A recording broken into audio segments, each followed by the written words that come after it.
Bom, alguém tem alguma questão? Gostaria de dizer alguma coisa? Sim?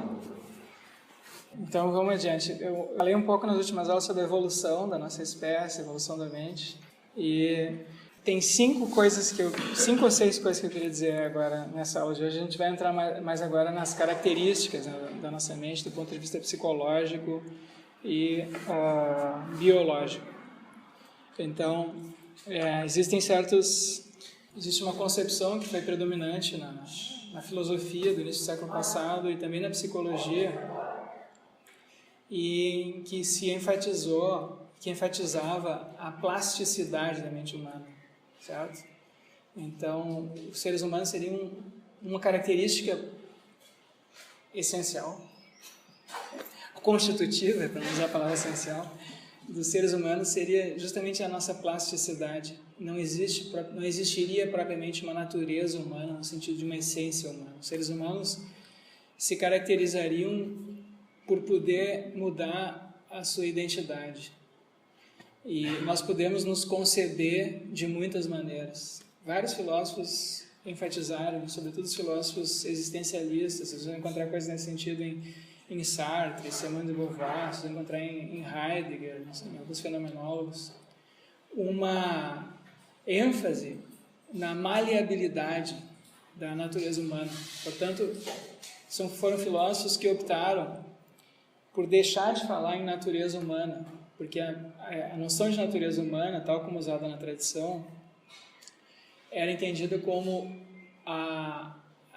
se devendo a algum tipo de essência. Tem alguma característica que todos os indivíduos de uma determinada espécie possuem e que faz com que pertençam àquela espécie.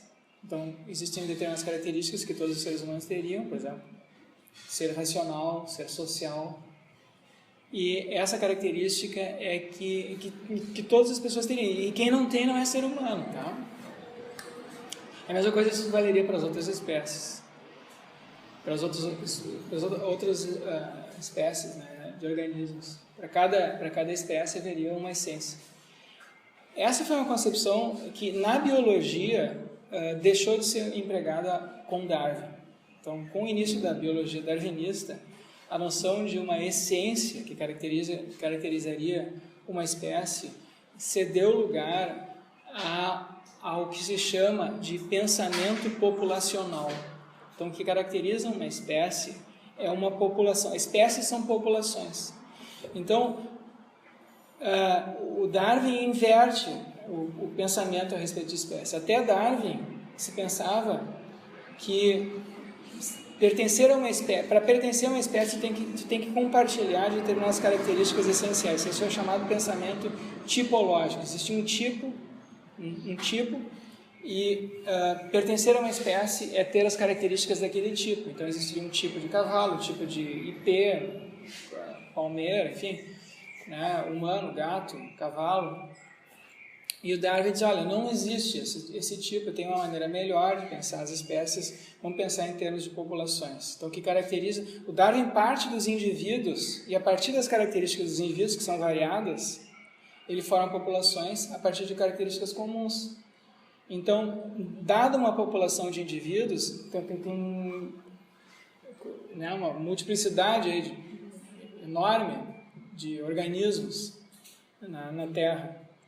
Mas esses organismos se agrupam em populações que partilham características em comum. Então, por exemplo, nós somos mais parecidos entre nós do que cada um de nós aqui com um gato, com um cachorro, com uma árvore, certo? As árvores de uma espécie são mais parecidas entre si do que com outras espécies, embora todas sejam diferentes. Então, o que caracteriza uma espécie, para dar, não é a posse de uma essência, mas as médias das características de uma determinada população. Então, tem características médias, certo? Então, coisas que, em geral, os indivíduos de uma população têm. E é isso, então, que caracteriza a espécie. A espécie não é caracterizada por uma essência, um conjunto de características que todos têm, mas por médias daquela população. Então, para cada característica, não existe um indivíduo médio, vocês entendem? Por exemplo, aqui no Brasil, por exemplo, as pessoas A média de filhos que as pessoas têm é 2,17, né? Coisa assim. Sei lá quanto é que está agora. Mas ninguém tem 2,17 filhos, né? Não existe nenhuma pessoa que tenha 2,17 filhos.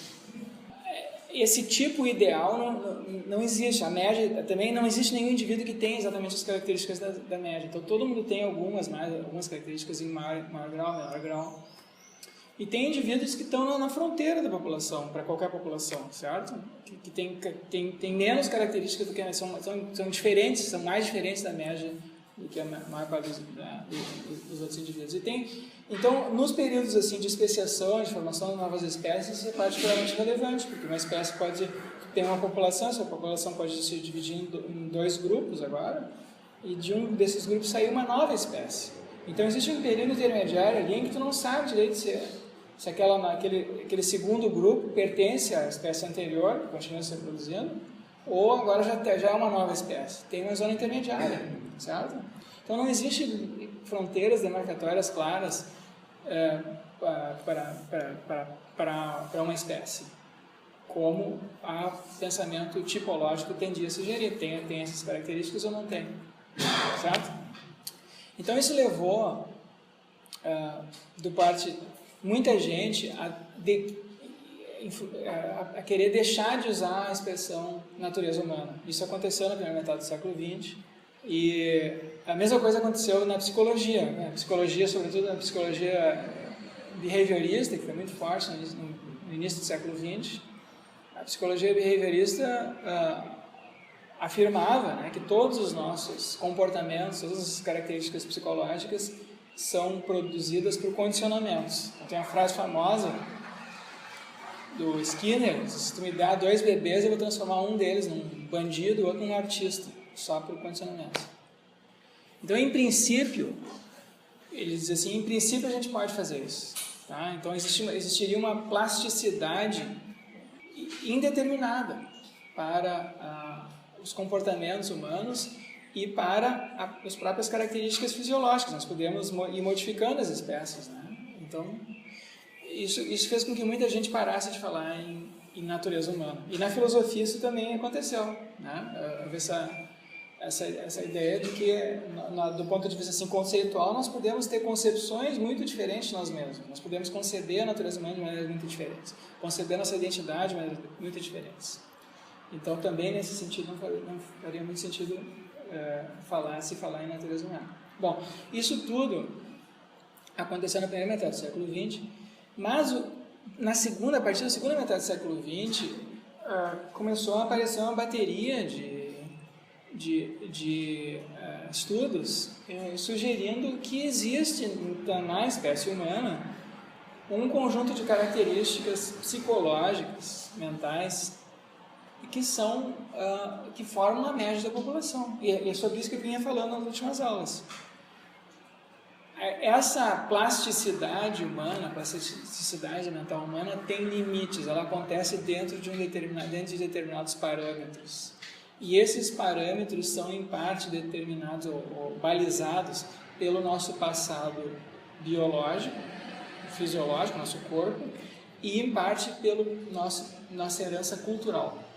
Ok? Então, como é que isso pode se manifestar? Eu já mencionei algumas dessas coisas. Por exemplo, a gente tem um conjunto de habilidades ou características, capacidades perceptuais, emocionais e sentimentais e cognitivas, né, também. E essas nossas capacidades, elas embora se apresentem de maneiras variadas em diferentes culturas, essa variação não é indeterminada, ela é balizada. E ela é fortemente influenciada pelo nosso passado biológico e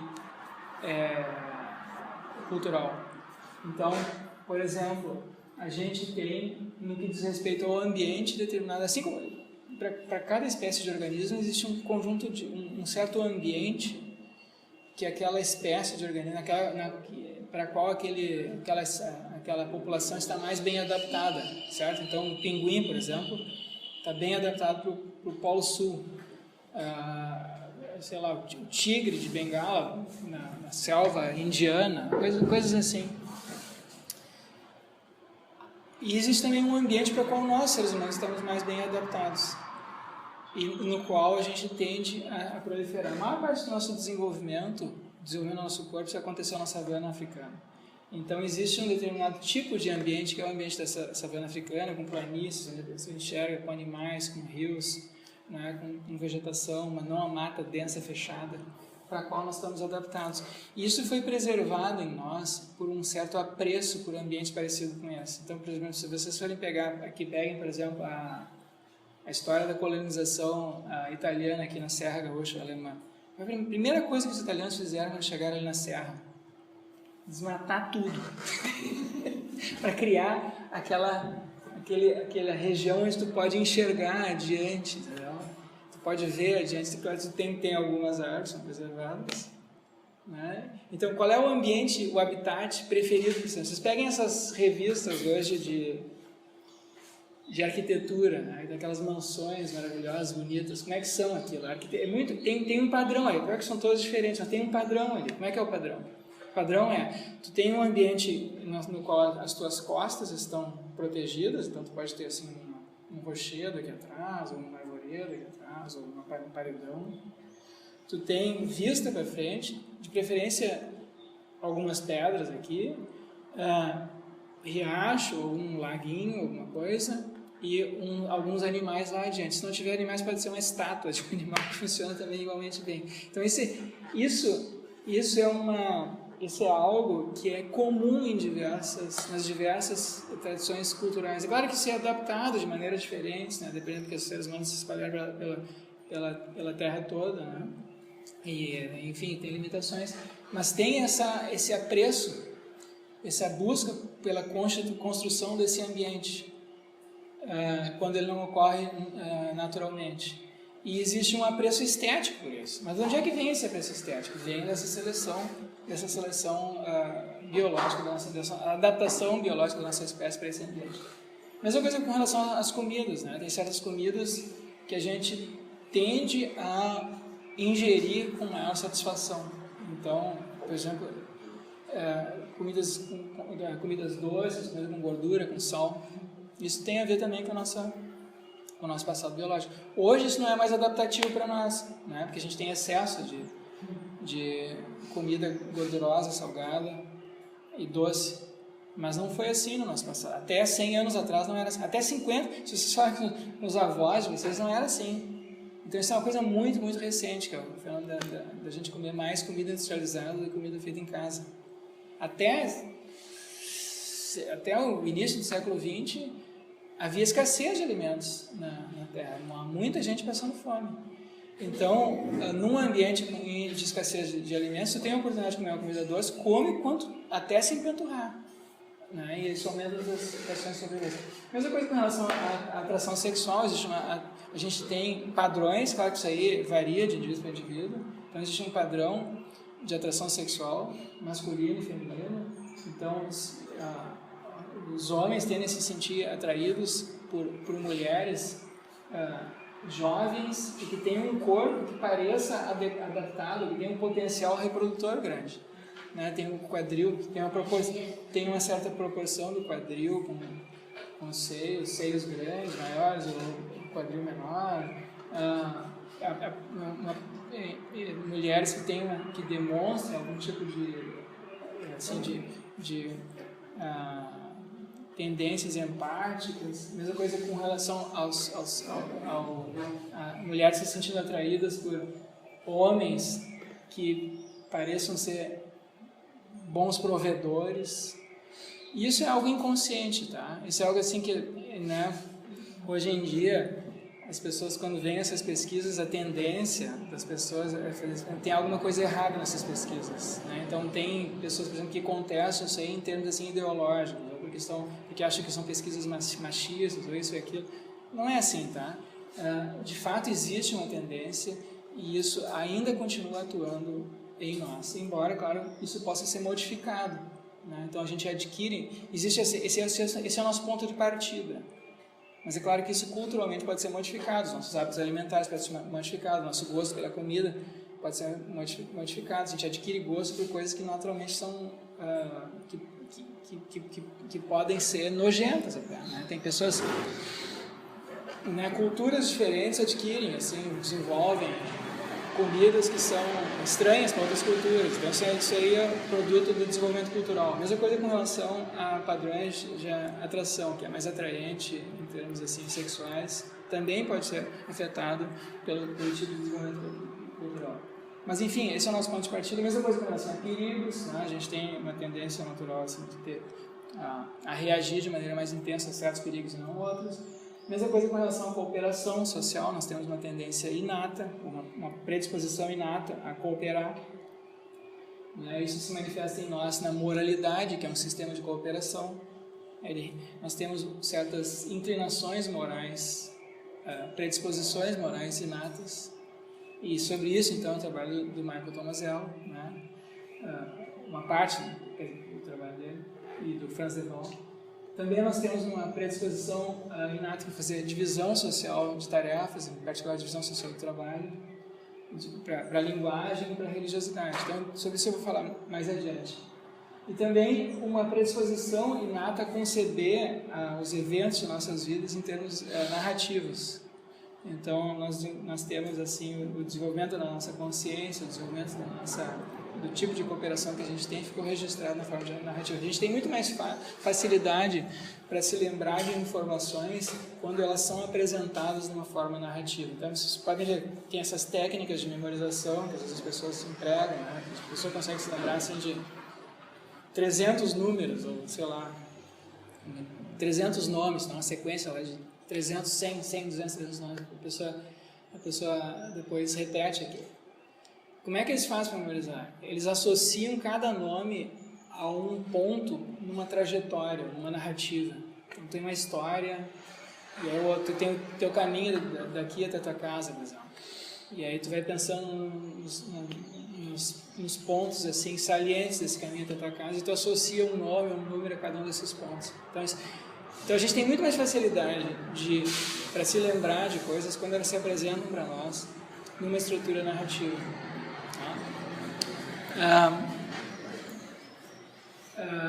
Então, essas predisposições moldam de forma automática a formação de pensamentos, crenças, modos de falar e padrões de ação. Então, sobre isso, quem vem insistindo muito nisso é o psicólogo Jonathan Haidt e o também psicólogo que ganhou o prêmio Nobel, como é que chama? Daniel Kahneman. Certo? Daniel Kahneman escreveu um livro que tem no Brasil que se chama Pensar Rápido e Devagar. E o Jonathan Haidt tem vários livros, o último deles é sobre a influência dos nossos sentimentos na formação das opiniões políticas. Mas os dois insistem nesse ponto, que é o de que primeiro a gente faz julgamentos, forma crenças, forma pensamentos. Quando uma realidade se apresenta para nós, a gente olha para o ambiente ao nosso redor, encontra com uma pessoa, pensamentos surgem espontaneamente na nossa mente, sem que a gente reflita, certo? E a gente tende a manter aqueles pensamentos a respeito daquelas situações, daqueles eventos, daquelas pessoas. E só reflete sobre eles quando eles são desafiados, quando a gente se dá conta de que o nosso julgamento inicial não bate com a realidade ou alguém contesta o que a gente está dizendo. Então, a reflexão na nossa mente tem um papel secundário. Vocês entendem? Primariamente, nós operamos pela formação automática de crenças, julgamentos, pensamentos. E alguns surgem espontaneamente, a gente tem essas predisposições inatas. Outros surgem por repetição e outros são adquiridos, né, por hábitos. Então, por exemplo, se uma pessoa se eu perguntar sempre para vocês, quanto é que é 2 mais 2? O número 4 surge espontaneamente, não precisa fazer nenhum raciocínio, nenhuma reflexão. Isso é algo que já ficou introjetado, tá? Mesma coisa quando está... então, o processo é assim, quando a gente repete uma operação, mesmo que ela seja reflexiva muitas vezes, aquilo passa a ser segunda natureza, passa a ser automático e não reflexivo. E a gente vai com aquilo agora sem pensar, certo? A gente só vai refletir de novo sobre aquilo quando isso for contestado. Então, muitas coisas na nossa vida são assim. Pensem, por exemplo, quando a gente aprende a andar de bicicleta, né? No início tu não sabe andar de bicicleta. Tem que alguém te ensinar, tem que botar o pedal, tem que fazer isso, tem a rodinha, depois tira a rodinha, vai andando. Então a gente está toda hora pensando sobre aquilo. A mesma coisa para aprender a dirigir, né? Só, o que eu tenho que fazer agora? Agora eu tenho que dar marcha, tenho que pisar no freio, tenho que pisar na embreagem, tenho que olhar para trás, não sei o que é. Então no início a gente está refletindo, porque a gente não automatizou, quer dizer, a mente ou o corpo não sabe direito o que fazer. Então, se tu simplesmente fizer o que te surge espontaneamente, tu vai bater o carro, ou cair da bicicleta, enfim. Mas depois de um tempo, aquilo fica introjetado, então tu consegue dirigir, andar de bicicleta sem pensar. Tá? A mesma coisa quando tu está aprendendo a falar uma língua estrangeira, tu fica traduzindo no início. Né? Como é que se diz essa palavra naquela língua? Né? E depois que tu introjeta aquilo, a gente fala que nem português. Quer dizer, quando a gente está falando, a gente não fica pensando qual é a próxima palavra que vai sair pela boca, em geral. Em geral, a gente não sabe que vai sair pela boca. Né? Pensem, a gente vai falando, a gente tem uma ideia vaga, que nem eu agora estou com uma ideia vaga que eu vou dizer, mas eu não sei qual é a próxima palavra que vai sair. Então, o processo fica automatizado. Dá para pensar nos mecanismos de internalização, de automatização, eles vão para o inconsciente. Vão para o inconsciente, exatamente. O processo fica inconsciente. A consciência, quando entra, aí atrapalha. Entendeu? Então, se você está dirigindo o carro e agora começa a pensar, mas eu tenho que fazer marcha, bateu o carro. Quando alguém pergunta, tipo assim, faz um troço direto, rápido e que tu acostumado a fazer. Quando alguém te pergunta, como é que faz aqui? Aí você para e, quando você parar e pensar sobre o processo, ele deixa de fluir, exatamente. Ele passa a ser consciência. Então a nossa consciência não é adequada para a execução dessas tarefas assim que exigem fluidez, que exigem rapidez, que exigem tomada de decisão rápida, certo? Ela é adequada para resolver problemas, para refletir, para resolver problemas. Então eu tenho um problema agora, eu tenho que parar o que eu estou fazendo agora e refletir. Se eu estou falando e agora eu vou pensar o que eu vou dizer, pronto, eu parei de falar, eu vou começar a gaguejar, certo? Isso acontece em muitos domínios, tá? Então o Kahneman dá exemplo, por exemplo, jogador de xadrez, certo? Ele joga muitas partidas de xadrez, e a partir de um determinado momento ele começa a ter intuições. Ele não está mais calculando ele não está mais calculando qual é a jogada, vai acontecer isso, tem essa probabilidade, 20, 30 jogadas à frente vai acontecer isso. Não. Chega uma determinada hora que ele começa a solução, a jogada adequada, aparece para ele espontaneamente. Então, vocês podem ver que aqueles jogadores nessa xadrez tem aquelas partidas rápidas com relógio, eles ficam 7 minutos, né? 3 minutos, partida de 3 minutos, super rápido.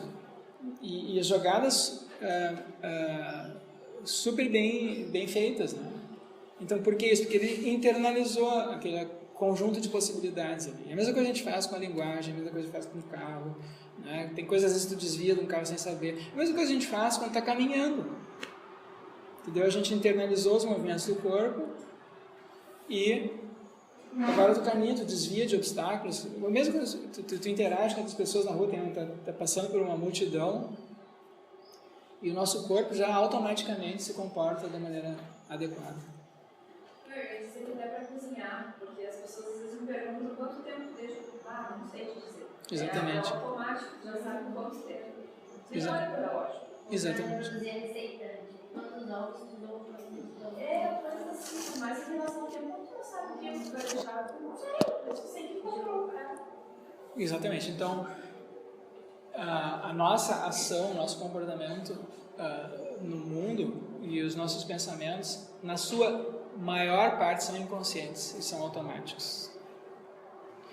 E a maior parte do que a gente faz não é refletido, não é justificado, ele é adquirido inconscientemente, tá? Então, existe uma seleção de padrões de comportamento, padrões de ação, padrões linguísticos que é feito cultural, que é feito assim no nível cultural, e existe outro conjunto que é feito assim no nível mais individual, certo? Eu vou me adaptando, eu vou aprendendo, por exemplo, aprender a dirigir carro, né? Eu vou aprendendo, depois aquilo eu adquiro individualmente aquela habilidade.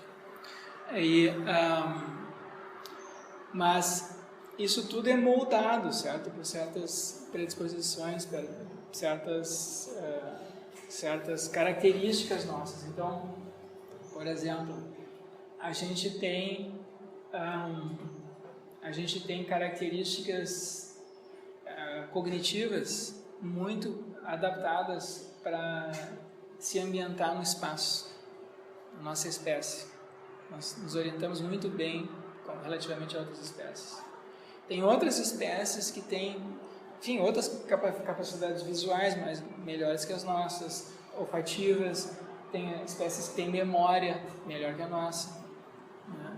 Então, cada espécie desenvolveu um conjunto de habilidades cognitivas adaptativas. E então, como isso se manifesta, isso tem influência sobre o tipo de cultura que a gente também é capaz de desenvolver. Tá? Como é que se manifesta na nossa cultura? No nosso caso, houve uma pressão seletiva para a cooperação social, eu já mencionei isso. A gente desenvolveu, então, uma linguagem adequada a isso. A nossa linguagem, a linguagem proposicional, uma linguagem particularmente adequada para a cooperação, que a gente pode transmitir informações, pode transmitir a nossa perspectiva. A gente desenvolveu a perspectiva de primeira pessoa, né? Então a gente distingue o meu ponto de vista do teu ponto de vista, daquilo que as coisas, como é que os objetos são. Então eu, tu, tem essa triangulação eu, tu, isto, né? Tem a tua perspectiva sobre isso, a minha perspectiva sobre isso, e tem a coisa ela mesma. E isso tudo fica então agora, então essas diversas predisposições ficam assim marcadas, né, no tipo de corpo que a gente tem, no tipo de emoção, na gama de emoções que nós temos, na gama de sentimentos que nós temos e nas nossas capacidades cognitivas. Então vamos ver aqui, deixa eu ver se eu consigo mostrar esse videozinho aqui uma parte do vídeo esse aqui é o Michael Tomazello.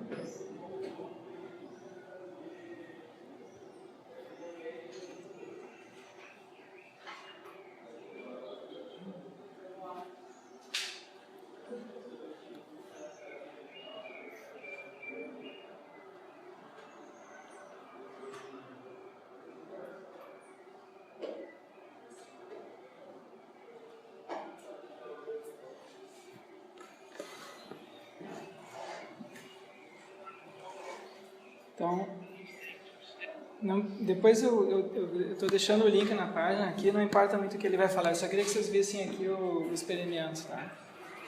Esses são experimentos com crianças, ele faz o mesmo experimento que ele faz aqui com crianças, de 2, 3 anos, 4 anos, fez com chimpanzés, para mostrar essa diferença, né, no modo como a gente espontaneamente age em situações de cooperação. Então,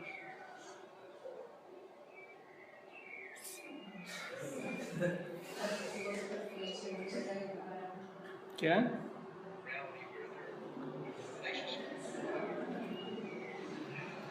Tá, aqui.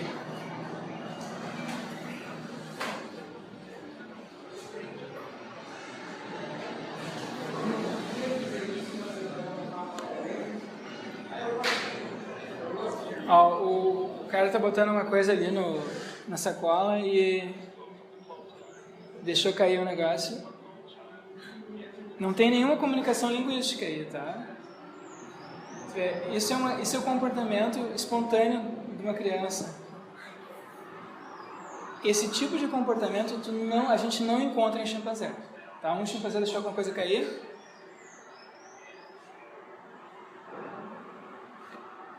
Aí vai botar os livros no armário, o armário está fechado. A criança está olhando.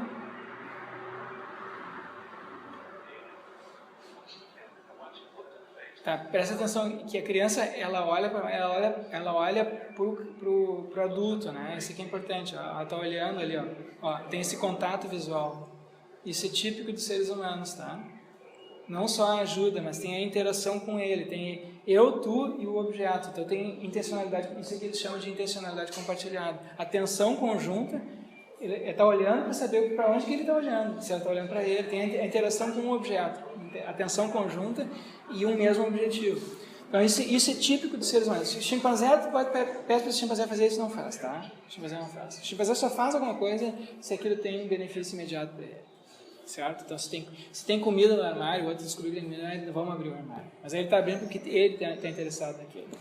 Então esse tipo de interação, quando acontece com os chimpanzés, é por acaso, não é sistemático, entendeu? Tá. Vamos ver outro. Aqui tem tarefa, ó, uma tarefa. As crianças têm que desenvolver, tem uma tarefa que eles têm que pegar uma coisa e botar lá atrás. Eles têm que pegar umas bolinhas, coisas e botar lá atrás. E tem que movimentar uma alavanca ali, ó. Só que uma hora tranca, é feito para trancar. Aí uma consegue pegar a bolinha e a outra não consegue pegar. Uma consegue pegar, a outra não consegue pegar.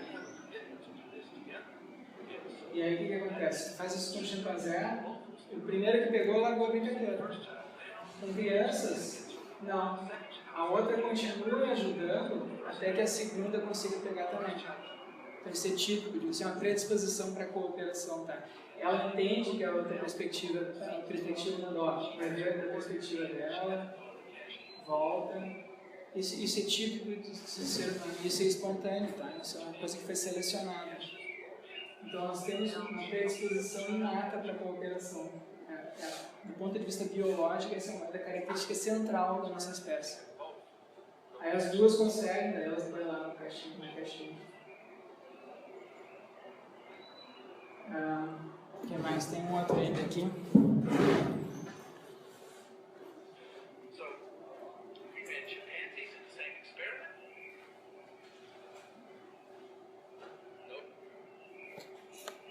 Tá? Tu consegue ver chimpanzé fazendo coisas juntos, mas é sempre porque tem um interesse pessoal. Nunca tem isso aí. A criança faz mesmo quando ela não ganha nada, entendeu? Aqui a gente tem as duas que desempenham a tarefa, ó. Puxar uma corda, e vem umas bolinhas, tem que puxar junto essa corda. Aí vem o Enem. Isso aqui foi uma bolinha para ele e 3 para outra. Aí esse aqui, 87% das vezes engoliam mais um chimpanzé, raramente, ou nunca. Tá? Agora, tem uma outra versão do experimento em que um puxa primeiro e depois o outro puxa. E aí, se esse que puxou primeiro, então não é uma ação coordenada. Quando a ação não é coordenada, se veio mais para mim, eu posso ficar com mais. Não tem essa sensação, porque não foi uma tarefa conjunta. Quando a tarefa é conjunta, tem que ter divisão dos resultados.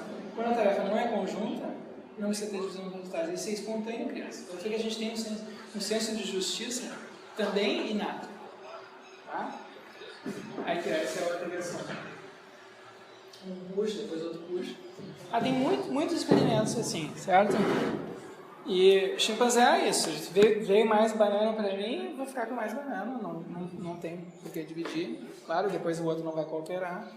Mas com crianças, mesmo que não haja nenhuma recompensa por isso.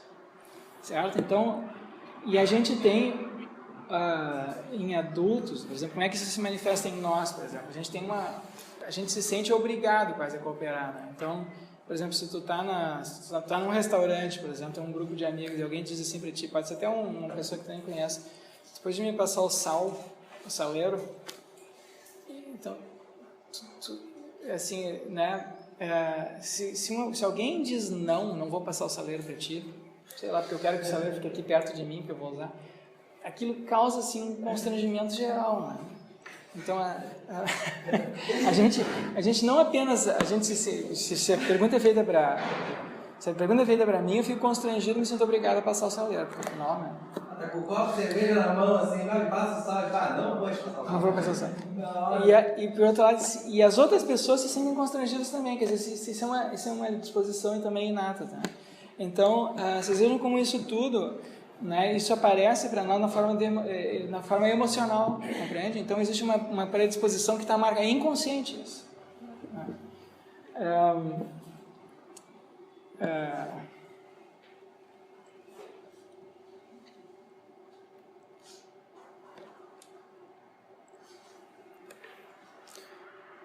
Então, essas características aqui que o Michael Tomasello fala, então a gente tem o desenvolvimento de uma teoria da mente, que se chama psicologia uma teoria da mente. Né?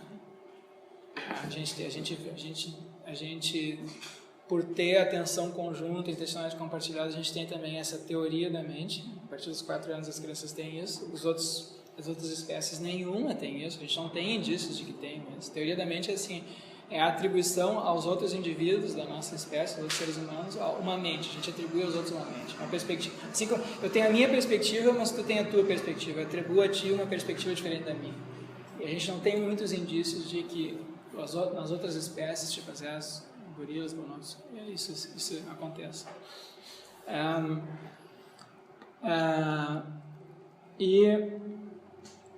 Então, dado que a gente tem essas predisposições assim, cognitivas, emocionais, sentimentais, morais, isso significa que a gente tem a inclinação a agir de uma certa maneira, a pensar de uma certa maneira, mas também a gente tem uma inclinação a errar, a se enganar de uma certa maneira. Então, isso é um indício também de que há esse padrão médio, né,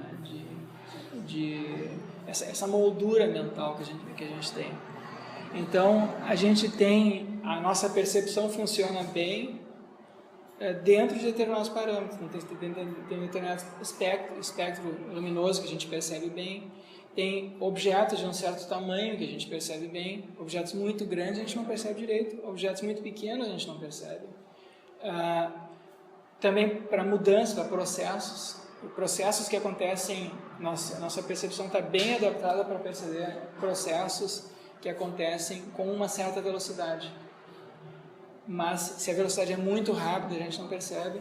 Se a velocidade é muito lenta, a gente também tende a não perceber, certo? Então, isso... Né? Então, tem tem vários vídeos, acho que eu já tinha indicado para vocês, do Simon's Lab, aquele mesmo laboratório que faz pesquisas com a percepção visual, que fez o experimento aquele com as bolas de basquete, o sujeito fantasiado de gorila que aparece. Eles têm vários outros experimentos mostrando como a gente tem uma cegueira para certos tipos de mudança. Né? Então, por exemplo, se eu estou aqui, vocês estão olhando para mim aqui e a parede aqui do fundo começa a mudar de cor muito lentamente, chega no início da aula está uma cor, no final da aula está outra, provavelmente a maioria não iria perceber. Ou o chão aqui começa a mudar muito lentamente. Agora, se mudar rapidamente, todo mundo percebe. Né? Então, existe um conjunto de eventos, um conjunto de objetos para os quais a nossa percepção está bem adaptada a perceber, e outro conjunto que não está bem adaptado a perceber. Então, isso tende a levar a ilusões. Né? Tu acha que houve uma mudança, não houve mudança, não, acho que não houve mudança, simplesmente. Mesma coisa com relação, da mesma maneira que existem essas ilusões perceptuais, existem também ilusões de tipo cognitiva. Existem certas tendências que nós temos a formar crenças equivocadas em determinadas circunstâncias. A nossa tendência a formar crença está bem adaptada para certos tipos de processos regulares que se repetem, mas ela está mal adaptada para outros tipos de processos. Então, por exemplo, então isso sugere, né? O que isso sugere? Que a gente tem que a nossa mente não... Bom, agora tem uma discussão sobre isso daí, né? Estou dizendo como se fosse assim, se fosse a única alternativa, mas existe uma discussão sobre isso, porque tem gente que extrai dessas análises assim, biológicas e psicológicas da percepção a conclusão de que a função da nossa percepção não é criar uma imagem verdadeira do mundo. a função, a razão pela qual, ou as pressões seletivas que moldaram a nossa percepção foram no sentido de adaptar a nossa sobrevivência no ambiente, a nossa adaptação no ambiente. E nem sempre é adaptativo, é mais adaptativo tu ter uma imagem verdadeira, ou adequada do mundo. Né? Então, às vezes não é, às vezes é irrelevante. E então, por exemplo, existe algo que se chama o viés negativo. A gente tende a valorizar ou a dar mais importância a eventos negativos na nossa vida do que eventos positivos. Então, por exemplo, se tu vai 20 vezes num restaurante e na 20ª vez, então foi tudo sempre bom, sempre a comida estava boa, e na 20ª o garçom te tratou mal, ou a comida demorou muito, ou a comida veio com sujeira, alguma coisa, tu tem uma experiência negativa, pronto. Aquela única, estatisticamente, é irrelevante, porque a probabilidade de acontecer um episódio negativo num restaurante sempre existe, né? E estatisticamente, 20 vezes foi lá, foi tudo bem, mas uma vez aconteceu, essa uma vez vai te marcar mais do que qualquer uma das anteriores, certo? A gente tem sempre essa tendência. E, claro que isso é do ponto de vista adaptativo, então, do ponto de vista assim, do julgamento que a gente faz a respeito daquele restaurante, a gente vai tender a fazer um julgamento excessivamente negativo, que não bate com a realidade. Mas, do ponto de vista adaptativo, isso faz sentido, do ponto de vista biológico. Então, vocês pensem em indivíduos que no passado tinham que escolher comer uma fruta, comer uma comida, né? E existe o risco de envenenamento. Então, é melhor tu errar no sentido de evitar aquela comida novamente, do que se arriscar, isso é uma probabilidade. Porque se tu come uma comida envenenada, o custo disso, do ponto de vista de sobrevivência, é muito alto. É muito mais alto do que o benefício de tu comer mais uma vez uma comida que não está envenenada, que é boa, que é nutritiva. Certo? Então, existe esse viés negativo. Esse viés negativo também aparece com comida, aparece com situações psicológicas, encontrar pessoas, por exemplo. Né? E ele continua atuando em nós nas interações sociais. Então a gente pode interagir muito bem com o indivíduo, chegou uma hora que o indivíduo te tratou mal, ou disse uma palavra que te bateu atravessado, aquilo tende a marcar a gente muito mais do que todos os outros episódios de interação agradável e positiva, porque isso tem um impacto agora negativo que pode desestruturar, né, a minha vida, a personalidade, enfim. Tá? Então,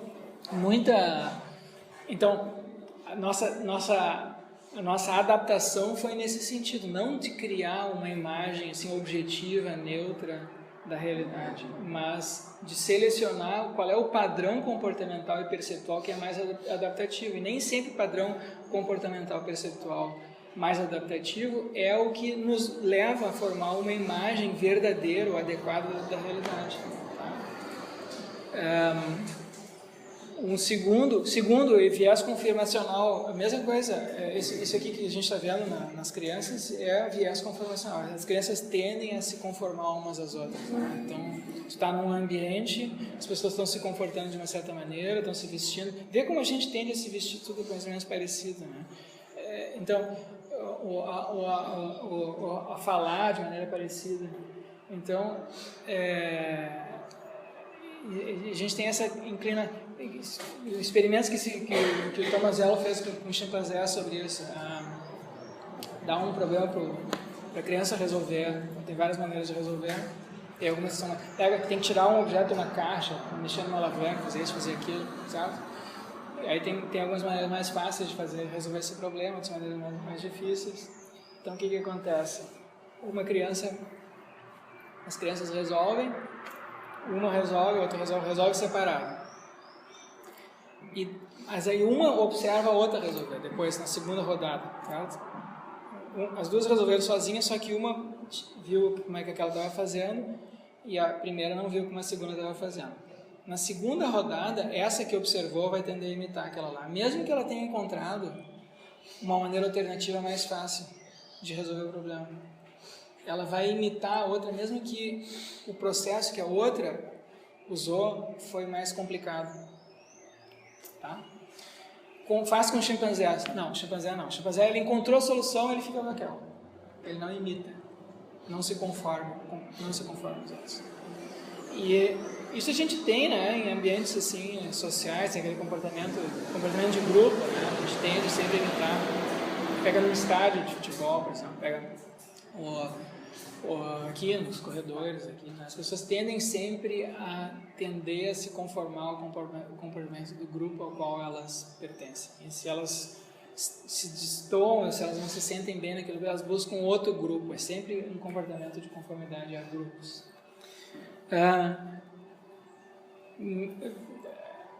Bom, enfim, tem um monte desses vieses aí que foram sendo estudados na biologia, e sempre é possível mostrar que eles têm essa função adaptativa, social ou perceptual. A gente tende a supervalorizar as opiniões pessoais em detrimento de estatísticas ou análises impessoais, certo? Então, houve uma adaptação também nesse sentido. O uso de estatísticas, análises objetivas, isso é uma coisa que a gente tinha mencionado aqui em aula. Nossa mente não é bem adaptada para lidar com estatísticas. As estatísticas só começaram a desempenhar uma função na nossa cultura importante nos últimos séculos. A maior parte do nosso desenvolvimento cognitivo foi um desenvolvimento a partir de histórias pessoais, de relatos pessoais. A principal fonte de conhecimento é o testemunho e não a análise impessoal, né? Então, a gente sempre tende a dar mais peso para a opinião de alguém a respeito de qualquer coisa. Que nem eu falei para vocês na outra aula, eu vou comprar um carro, vou comprar um computador, leio uma revista especializada, o que diz a respeito de vários modelos, e aí eu escolho um baseado nessas análises que foram testadas, não sei o que, aí no caminho para a loja eu encontro um sujeito e diz, não compra isso é uma porcaria. Essa opinião pessoal tende a ter mais peso agora na minha escolha do que a minha leitura daquelas análises, tá? Então, isso é interessante, né? Porque, assim, agora considerando os episódios aqui da política recente, seja como esses WhatsApp, que são comunicações pessoais, podem ter uma influência mais forte, né, na escolha que as pessoas fazem do que análises ou argumentos, certo? Porque tem o testemunho de alguém que tu conhece, mesmo que essa pessoa seja também ela repassando a opinião da outra pessoa. Mas é o fato de ser alguém das tuas relações, alguém conhecido, ou um amigo de um amigo, não importa. É alguém com relação a quem tu tem algum contato, já tem possibilidade de contato direto. Isso tende a ter mais força ou mais peso na formação dos nossos julgamentos do que uma análise. Bom, e por fim, tem esse material que o George Lakoff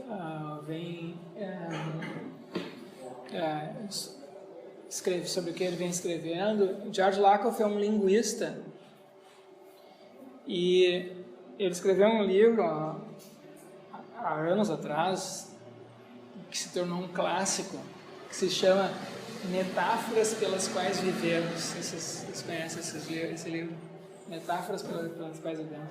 Então, ele e um filósofo, Mark Johnson, vem trabalhando com isso há bastante tempo, e o que eles argumentam é que, então, eles repetem muitas dessas coisas que eu já tinha mencionado aqui, né, que a maior parte do que ocorre na nossa mente é inconsciente, é automatizado, é automático, que tem essas predisposições, que a razão não funciona adequadamente na ausência de emoções, porque se eu tenho só possibilidades lógicas racionais, eu não tenho interesses, né? A razão funciona bem na resolução de problemas. Se eu tenho um problema e eu quero resolver aquele problema, então o raciocínio reflexivo, a discriminação conceitual, o raciocínio assim, contrafactual, né? O que aconteceria se eu fizesse isso, o que aconteceria se eu fizesse aquilo, formação de hipóteses, funciona bem na resolução de problemas, dado que eu quero resolver aquele problema. Agora, a razão por si só não é um bom guia, ou ela não se mostra adequada na escolha de quais são os meus objetivos ou propósitos. Por que eu tenho que resolver esse problema? Por que eu não fico em casa? Né? Por que eu deveria querer fazer isso? Então, na ausência, isso vem, então essa nossa motivação para agir, a motivação inicial para agir num sentido ou no outro, vem da nossa valorização espontânea de determinadas coisas. Então, isso vem lá atrás, né? Dessa nossa predisposição de avaliar de maneira diferente determinados ambientes. A gente tende naturalmente a avaliar. Então, eu quero isso, não quero aquilo. Quero essa comida, não quero aquela comida. Não quero isso porque é perigoso, quero aquilo, eu quero fugir.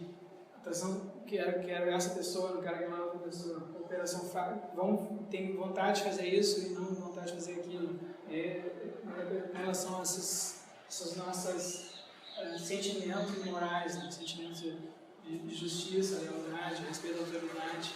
Então isso tudo nos leva a valorizar espontaneamente, a querer espontaneamente, ou a tender a querer espontaneamente determinadas ações, eventos, objetivos e não outros. Se a gente retira, então, retira esse fundo que se manifesta em nós de maneira emocional e sentimental, se a gente abstrai isso daí, o resultado é que a gente fica com uma não mais racional, mas irracional. Tende a ficar irracional porque a gente agora as informações que chegam à nossa mente não são filtradas por essas emoções e sentimentos.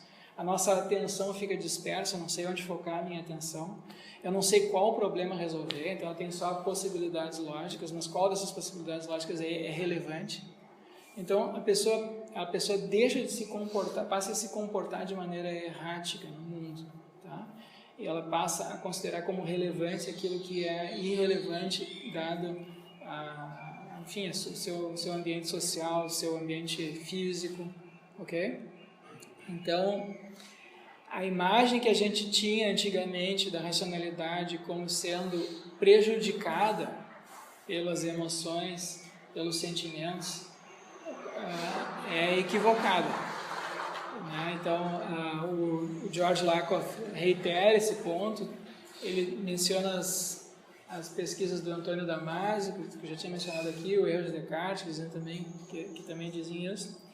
E aí ele faz a contribuição dele, especificamente linguística. Isso aí é uma imagem que a gente tinha da mente humana, que é uma imagem que ele diz cartesiana, enfim, antiga, é uma imagem do iluminismo, né? Que a mente é consciente, que é transparente, que a racionalidade funciona tanto melhor quanto mais objetiva e imparcial, né? Mais desligada das emoções ela for. Então essa é uma imagem que a gente herdou do período iluminista, ele está errado isso. E ele acrescenta que tem um terceiro elemento, que ele considera também uma herança do período assim, iluminista, que é a ideia de que a nossa mente, quando funciona bem, ou em geral, quando os nossos pensamentos, as relações inferenciais que a gente faz dos nossos pensamentos são relações de inferência lógica, ou inferência indutiva ou inferência dedutiva. E ele diz que em geral não é assim. Em geral, isso também está equivocado. Nossa mente não funciona como um sistema lógico. A nossa mente funciona, os nossos processos mentais, nosso processamento de informação, os nossos raciocínios funcionam por metáforas, o que ele chama de frames ou molduras, protótipos, analogias e narrativas. Tá? Então, o que são frames aqui? Vamos começar aqui. Essa foi uma das contribuições dele. Quando a gente pensa numa palavra, por exemplo, a palavra universidade, essa palavra nos fornece uma moldura. E a gente raciocina agora a respeito de universidades dentro dessa moldura. Então, se eu falo universidade para vocês, então tem um conjunto de palavras associadas a ela. Então tem professores, tem estudantes, tem diploma, né? Tem as disciplinas, provas, sala de aula, biblioteca, rio, tem um monte de outras coisas, né? que estão parte dessa moldura. E tem conjuntos de ações que são típicos, que acontecem tipicamente dentro dessa moldura. Por exemplo, o professor entra na sala de aula, dá aula para os estudantes. Ou um estudante vai na biblioteca e retira um livro, ou vai na Rio, almoça, sei lá o que é. O que seria algo inesperado nisso? Que não faz sentido nessa moldura? O que não faz sentido? É o cara aqui que apagou o quadro aqui e vem aqui dar aula para mim aqui sentado aqui.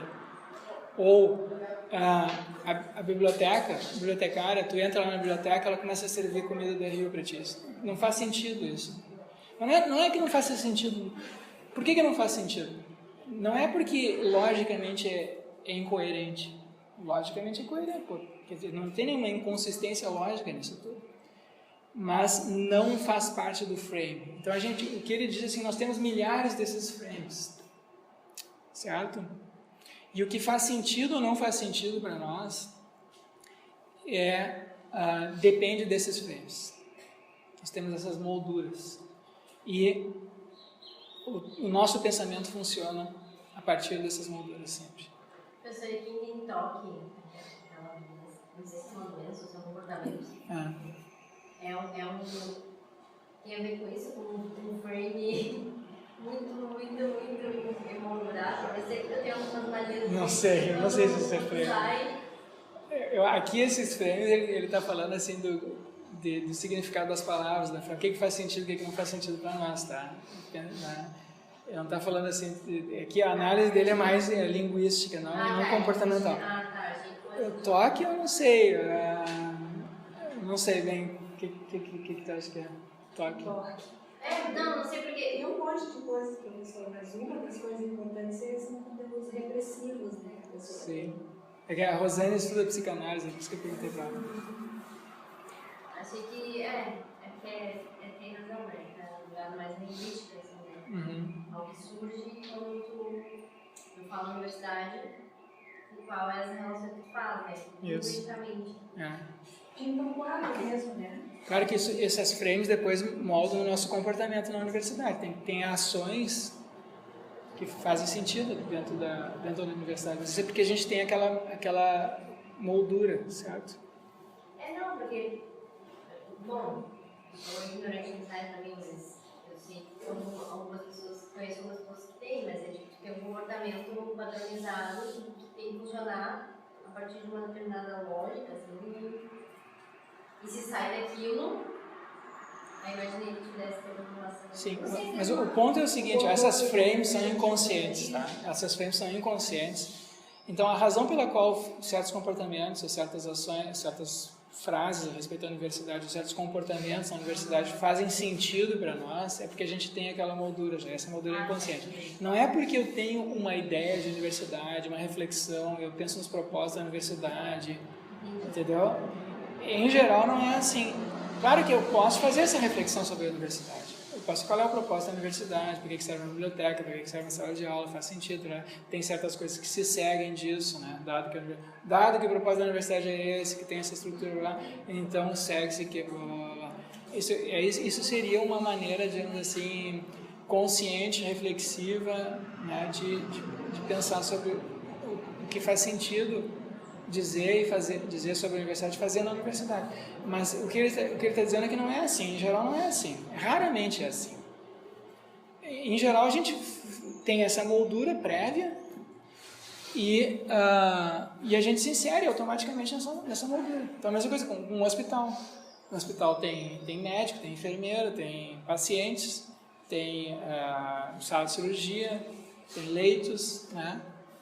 Remédios, e tem algumas coisas que a gente que se adequam a essa moldura que a gente tem do que é um hospital, e outras que não se adequam a essa moldura do que é um hospital. Mesma coisa com a família, com o time de futebol, com o transporte público.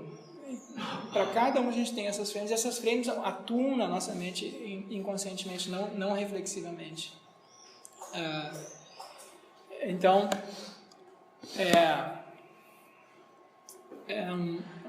outro elemento, né? Em geral, outra herança iluminista, ele diz, equivocada. A gente tende a achar de que a gente interpreta ou deve interpretar os nossos pensamentos, que as pessoas dizem literalmente. Eles, em geral, nós não falamos literalmente. Em geral, a gente fala por metáforas. A maior parte do nosso pensamento é estruturado por metáforas. E existem certas metáforas básicas que estruturam o nosso modo de pensar e de agir. Tá? Então, por exemplo, a gente diz coisas do tipo assim, ó, que o preço dos combustíveis subiu. Certo? Eu tirei uma nota alta, tirei uma nota baixa. Então, essa é uma metáfora, né? Porque o preço... Porque a metáfora é que mais é para cima e menos é para baixo. Mas por que isso? De onde é que vem essa... Por que mais tem que ser para cima e menos tem que ser para baixo? Então, a hipótese dele, do Mark Johnson, é que isso tem a ver com associações que a gente faz, né? Então, que a nossa mente faz, inconscientemente. Então, por exemplo, se tu pega e enche um copo d'água, à medida que tu vai enchendo o copo d'água, tem mais água, o nível da água no copo vai subindo. Isso vai para qualquer conjunto, quanto mais tu tem, mais sobe. E claro que a gente poderia pegar outros exemplos, mas esses são eventos assim, cotidianos da vida nossa, a gente cresce vendo coisas desse tipo. E então a gente vai associando mais com para cima. A gente não associa para cima com mais. A gente associa o mais com para cima, né? Porque algo pode estar mais elevado, mais alto e não ter maior quantidade. Por exemplo, um avião voando. A gente não diz que, né, usa essa metáfora no sentido contrário quando está falando de avião ou da altura de um prédio. Mesma coisa quando a gente fala, por exemplo... Então, a gente diz assim, ó, tem certas coisas que acontecem primeiro e que depois a gente usa aquele evento regular para descrever outros eventos, metaforicamente. Mesma coisa que a gente fala assim, de uma pessoa ser fria ou quente, né, por ser afetuosa. Então, por que a gente associa a pessoa ser afetuosa com ser uma pessoa mais quente ou calorosa? E uma pessoa ser desafetuosa com ela ser fria ou seca? Por que não o contrário? Certo? Então, tem experimento. Então, isso ele diz que tem a ver com o tipo de experiência que a gente tem quando é criança, quando vai crescendo, mesmo quando adulto, né? Então, quando as pessoas são mais afetuosas, elas tendem a se abraçar mais. A gente tem a lembrança de ser abraçado pelos pais, tanto sente o calor humano ali dos teus pais. E então, quando eles estão bravos, né, eles estão distantes, são frios, coisas assim. Então a gente vai associando uma coisa e depois forma uma metáfora a partir disso. É dito que o copo de leite morno, antes de dormir, os melhores indutores de sono que tem, justo por causa do calor. Do calor. Que remete do calor.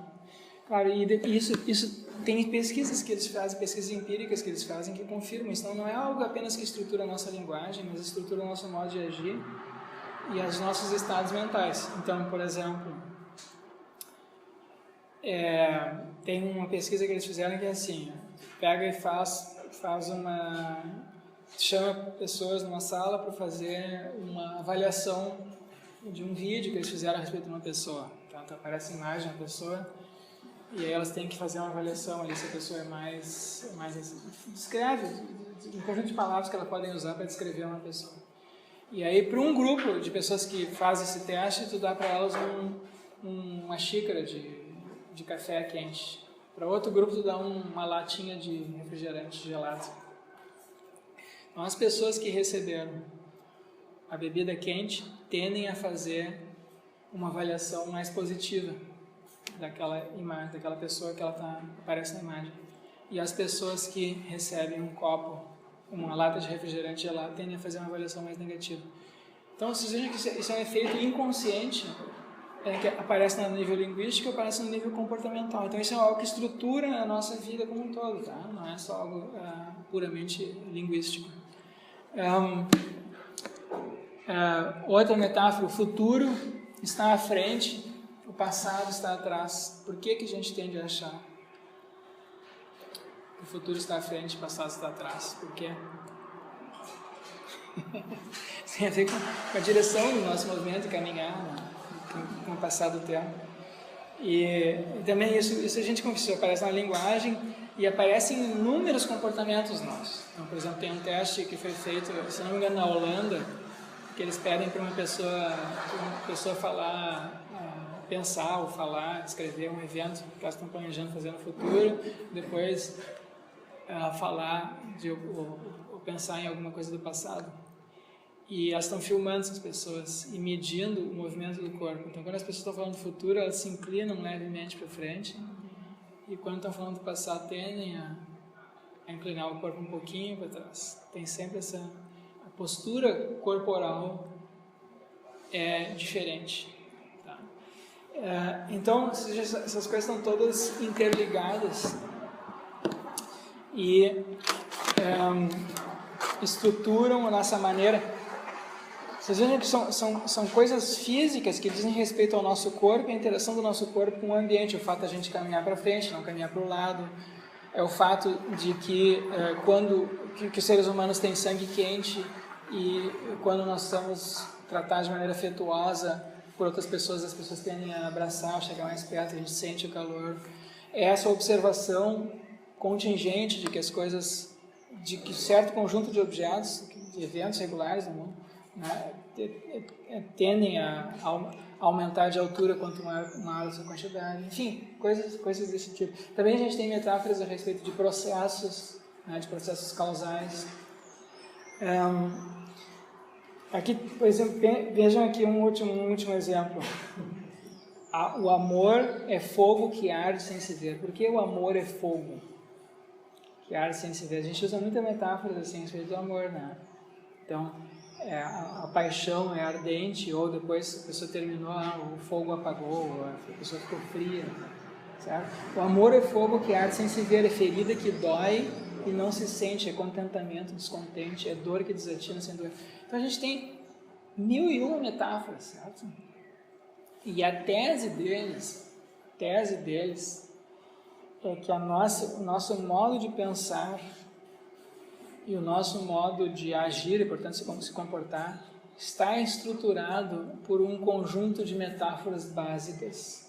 Então, são metáforas de tipo espacial, metáforas de temperatura, que a gente tem sempre, são coisas que o nosso cérebro, nossa mente está sempre monitorando. A gente está sempre monitorando o espaço em qual a gente se encontra, nosso corpo, nossa temperatura está sempre sendo monitorada, a gente está sempre monitorando também a passagem do tempo e processos causais.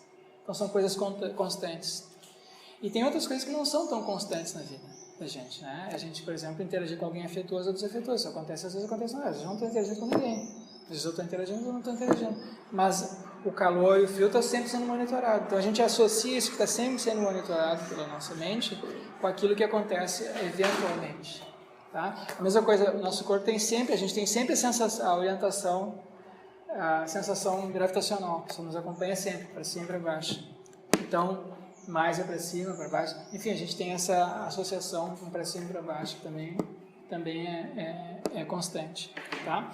Então, a tese deles é que o nosso pensamento, em geral, não funciona literalmente.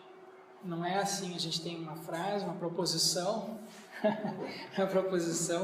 a gente faz análise lógica, extrai das consequências, e é assim que a gente pensa. Não é assim que a gente pensa. Em geral, a gente pensa metaforicamente, e esse tipo de pensamento metafórico, ele sustenta uma estrutura, inclusive, o que se faz nas ciências, certo? Então, os cientistas estão descrevendo objetivamente, é claro que o pensamento científico, ou o pensamento filosófico, é muito mais reflexivo, tende a ser mais literal, mas na base, por que algumas coisas, algumas comparações parecem mais relevantes, alguns fenômenos parecem mais relevantes? Isso tem a ver com as metáforas básicas de espaço, tempo, temperatura, processos causais, o monitoramento, né, de processos, de mudanças, de alguns tipos de mudanças, que estão sempre sendo monitorados pela nossa mente. Então aquilo que é uma descrição objetiva, na ciência, na filosofia, ela é produto de uma escolha inicial, de uma predisposição inicial a considerar certos fatos, certos fenômenos como sendo mais relevantes que outros. Claro que depois isso pode, pela reflexão, ser abandonado, mas a nossa tendência inicial é sempre essa, isso continua atuando conosco. Quer dizer, o ponto é o seguinte, mesmo que eu rompa com a minha predisposição inicial, aquela predisposição continua atuando em nós, entendem? Assim, eu descubro que quando a gente descobre que uma certa percepção visual é ilusória, a gente não deixa de ter aquela percepção, né? Por exemplo, a gente sabe que a Lua não aumenta e diminui de tamanho à medida que ela vai se movendo no céu. No entanto, a Lua continua aparecendo como maior e menor para nós. A gente sabe que o viés negativo, por exemplo, não nos dá uma avaliação objetiva da realidade, mas a minha disposição de ir e voltar naquele restaurante diminuiu isso. Isso é muito... Quer dizer, eu posso tentar modificar meus comportamentos, agora a minha tendência vai continuar, a minha inclinação vai continuar naquele sentido, tá? Então, a mesma coisa com relação às metáforas. Eu sei que se eu segurar um copo de... que é uma bebida quente na minha mão, eu vou fazer uma avaliação mais positiva das circunstâncias assim, ao meu redor, mas mesmo sabendo isso, a minha disposição de fazer aquela avaliação não vai mudar, eu vou continuar com aquela disposição, certo? Mesmo sabendo que ela está sendo induzida por algo que é completamente aleatório, que de fato está acontecendo ali naquela circunstância. Então tem essa interação da nossa mente com o ambiente, e que molda boa parte dos nossos pensamentos. Tá? Então isso tudo sugere que nós somos bem menos transparentes do que nós gostaríamos de ser, nós nos conhecemos, né, tem aquela, eu sei o que eu estou pensando, a ideia de que eu sei o que eu estou pensando, que eu sou transparente a mim mesmo, ela é ilusória, ela é equivocada em muitos níveis, tá? E é isso que essa pesquisa aqui sugere. Isso é o que se chama, então, na literatura, de mente incorporada, tá? A concepção da mente incorporada. A mente incorporada. A mente que nós temos é produto dessa interação com o ambiente, do corpo com o ambiente. A interação do corpo com o ambiente, o tipo de corpo que a gente tem, a interação que a gente tem com o ambiente, molda o tipo de mente que a gente tem. A nossa mente é concebida aqui não como uma coisa assim cartesiana, mas como algo moldado, constituído, em boa medida, pelo tipo de corpo, o tipo de interação com o ambiente que a gente tem. Então tá. Continuamos na quinta, ok? Na quinta, o vídeo do Thomas L está na página. Quem puder assista, tá? Ver os experimentos dele.